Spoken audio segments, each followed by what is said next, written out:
Bab 4. Apa itu masalah korupsi, Om? Apakah sudah terbukti catatan keuangannya? Aku bertanya dengan sederet pertanyaan. Tangan ini juga menjalar ke perekam percakapan untuk aku simpan sebagai cadangan bukti nantinya. Licin untuk membuktikan Gary, tapi ternyata di balik pintarnya kakak iparmu menutupi keuangan saat audit itu, ada wanita di belakangnya. Timpal Om Parhan. Membuatku terkejut. Kini posisiku berdiri tegak seraya penasaran dengan apa yang beliau katakan. Menarik sekali, Om. Ada wanita lain di belakangnya. Wah, ini buah dari karmanya Mbak Dila dong yang menuduhku tadi, kataku dengan semangat. Jelas ini kabar baik untukku, sebab orang yang sering juli padaku ternyata kena omongannya sendiri. Baru saja aku disebut wanita murahan, ternyata suaminya sendiri ada main gila dengan wanita lain. Ya, kami sedang berdiskusi dengan tim. Karena wanita yang berada di belakang ini semua sangat berpengaruh di kantor yang Om punya. Saat ini sahamnya 35% di perusahaan ini. Jawab Om Parhan menjelaskan sedikit tapi mudah aku pahami. Aku terdiam seketika, sepertinya tidak mungkin juga bicara tentang semua masalah melalui sambungan telepon. Ini malah bisa membahayakan diri sendiri. Bisa jadi mereka yang di luar kamar mendengarkan percakapan kami. Om, besok aku ke rumah papa. Kira bertemu di sana ya, Om. Pagi sekitar pukul 9, ucapku menentukan janji. Baiklah, ponakan Om yang paling cantik, besok kita ketemu. Timpalnya lagi.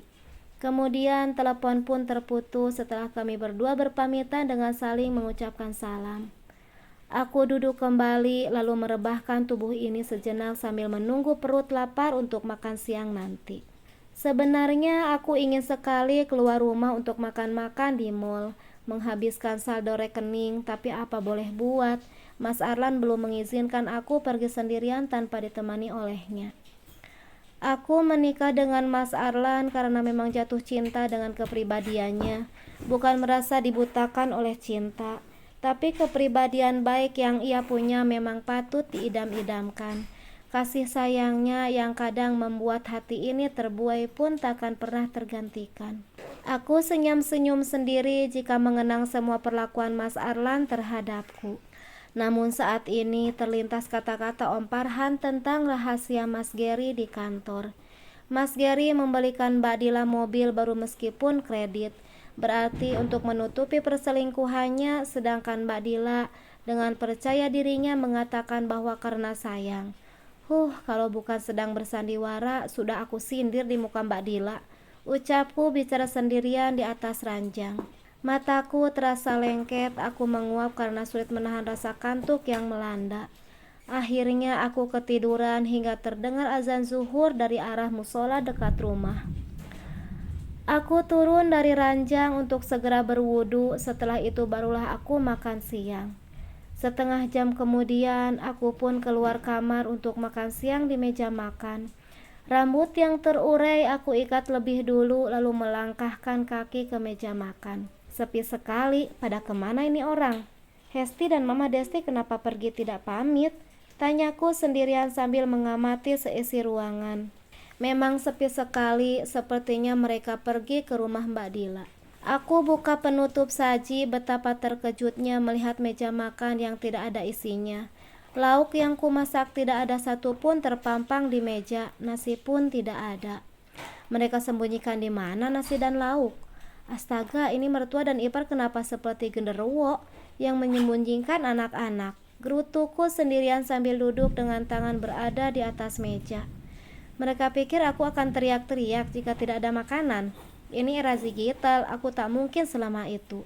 Tidak ada makanan nangis dan minta merengek. Aku raih ponsel yang selalu kubawa lalu mengusap dan menuju aplikasi online warna hijau khusus pengantar makanan. Setelah 20 menit kemudian bel rumah berbunyi. Pasti dari ojek online yang membawa makanan untukku. Tanpa membuang waktu, kuayunkan kaki ini dan menuju teras rumah. Aku sudah membayar dengan uang cash, tiba-tiba Mbak Dila keluar bersama Mama Desti dan Hesti. Uang haram itu, Pak, jangan mau terima, teriak Mbak Dila membuat ojek online yang barusan terima uang dariku terdiam. Jangan dengarkan orang gila ngomong, Pak. Dia itu stres gara-gara suaminya selingkuh. Lihat saja bentar lagi dia juga ada di jalanan sambil teriak-teriak.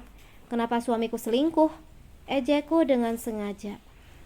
Dada ini sudah amat geram dengan pola yang ditunjukkan Mbak Dila. Ia sudah amat keterlaluan.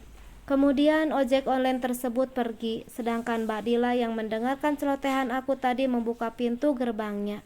Wajahnya memerah seraya keluar tanduk dari kedua pelipisnya. Langkah kakinya sangat cepat untuk mengejarku yang sudah menutup gerbang dan hendak masuk ke dalam.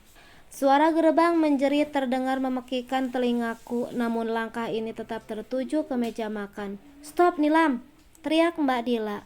Tapi aku tak peduli. "Stop, Nilam! Kamu harus mempertanggungjawabkan ucapanmu barusan, wanita liar." Umpat Mbak Dila membuatku menurunkan bahu sambil menghela napas.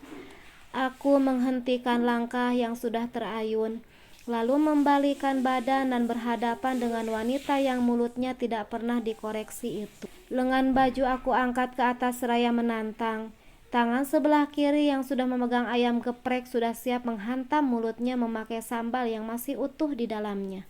"Mau apa lagi, hah? Aku lapar, Mbak. Gak ada waktu dan energi untuk berdebat denganmu." Cetusku masih bisa mengontrol emosi, padahal darah ini sudah cukup mendidih dan tangan sudah siap meladeninya. "Tadi kamu bilang aku diselingkuhi. Maksud kamu itu apa?" tanya Mbak Dila dengan nada lantang. Kemudian Mama Desti dan Hesti menyusulnya. Kini mereka ada di belakang Mbak Dila. "Kamu itu kalau punya mulut dijaga, Nilam. Mana mungkin anak kesayangan Mama selingkuh? Kiri gak mungkin selingkuh," susul Mama Desti menyeruak kerusuhan ini. Aku membasahi bibir dengan sedikit ludah disertai senyuman manisku.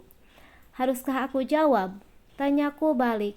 "Ya haruslah, kami itu gak punya bukti, fitnah namanya." Sanggah Mbak Dila membuatku semakin tertawa. "Lalu apa bedanya Mbak Dila tadi, hah? Aku dipita selingkuh dengan om-om hanya karena ada panggilan masuk," timpalku juga. "Itu bukti namanya, kalau kamu hanya menuduh tanpa bukti," teriak Mbak Dila dengan amat marah. Aku tidak bisa membayangkan bagaimana jika benar-benar tahu perselingkuhan Mas Gary. Apa wanita itu benar-benar gila nantinya? "Aku juga punya bukti kok kalau Mas Gary itu punya selingkuhan," timpalku kini dengan menurunkan nada. Emosiku juga sudah reda saat ingin bicara padanya bahwa aku pun memiliki bukti bahwa suaminya itu selingkuh. Mata ketiga orang yang berada di hadapanku membuka seketika, bahkan mereka tidak mampu mengedipkan matanya.